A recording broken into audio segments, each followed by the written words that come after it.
Eu já comentei em vídeos anteriores a respeito da recuperação pós-operatória. Então, num paciente que faz cirurgia bariátrica, ele também tem dúvidas sobre o retorno ao trabalho.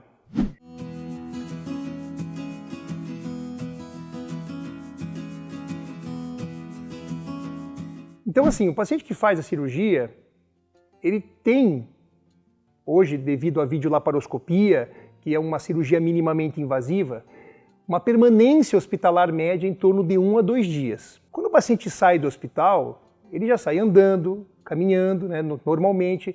Ele pode fazer, inclusive, caminhadas um pouquinho mais longas, sobe escada e mantém as suas atividades do dia a dia sem nenhuma restrição. Mas algumas orientações são importantes. O paciente que quer retornar precocemente ao trabalho, o primeiro ponto é analisar qual é a rotina de trabalho desse paciente. Primeiro, se esse paciente faz um home office, que é muito comum hoje nos dias atuais, né, nesse período pós-pandemia, esse paciente sentindo-se bem ali no segundo, terceiro dia, ele poderia exercer a sua atividade no computador sem nenhum problema. Claro que depende também da jornada de trabalho, da rotina que ele tem. Às vezes, apesar de ser um home office, a rotina de trabalho também é bastante puxada.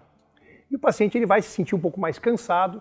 Então, se ele puder manter seus horários de alimentação, com a dieta a cada meia hora, 1 hora no seu domicílio, e com isso realizar o seu trabalho, ele poderia voltar sem nenhum problema. Já num paciente que tem a necessidade de deslocamento, nós orientamos, claro, uma permanência em domicílio, ou seja, numa recuperação por um período de pelo menos 7 dias.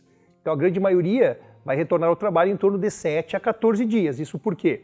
Porque às vezes pega ônibus para deslocamento, ele se sente cansado, um pouco fraco, ainda tem um pouco de gases, um pouco de dor no período do pós-operatório imediato, que são esses primeiros 7 dias. E a gente percebe que a partir do 8º, 9º, 10º dia, essa sensibilidade, isso melhora consideravelmente. Então ele se sente, inclusive, com mais energia para retomar as suas atividades. Agora, num paciente que é trabalhador braçal, que trabalha realmente fazendo esforço físico, aí nós vamos ter necessidade de pelo menos 30 dias de afastamento. Isso porque, apesar da cicatrização da pele acontecer num período aí de 7 a 8 dias, a cicatrização interna do estômago acontecer aí num prazo de 10 a 14 dias, a musculatura abdominal, ou seja, a parede do músculo, ela leva até 30 dias para uma cicatrização completa. Então, o paciente que faz um esforço repetido, academia, volta a fazer esporte, ele vai ter um risco, né, mesmo no seu trabalho, carregando peso, que essa musculatura ela se abra,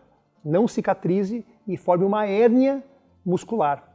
E aí, claro, isso não tem nenhum risco imediato maior, mas esse paciente vai precisar de uma nova cirurgia para correção da hérnia. Então, de uma forma geral, o paciente ele vai ter o retorno ao trabalho mais vinculado ao tipo de atividade que ele exerce. Um empresário, por exemplo, que vai gerenciar o seu negócio, depois da sua saída do hospital, no primeiro, segundo ou terceiro dia, ele poderia visitar o seu negócio. Mas de uma forma geral, né, os trabalhadores que têm uma rotina de trabalho que necessitam cumprir aí 8 horas de uma jornada, necessitam de deslocamento, vão voltar às suas atividades num período de 7 a 14 dias, e aí sim os trabalhadores braçais pelo esforço físico, a recomendação de pelo menos 30 dias para suas atividades habituais.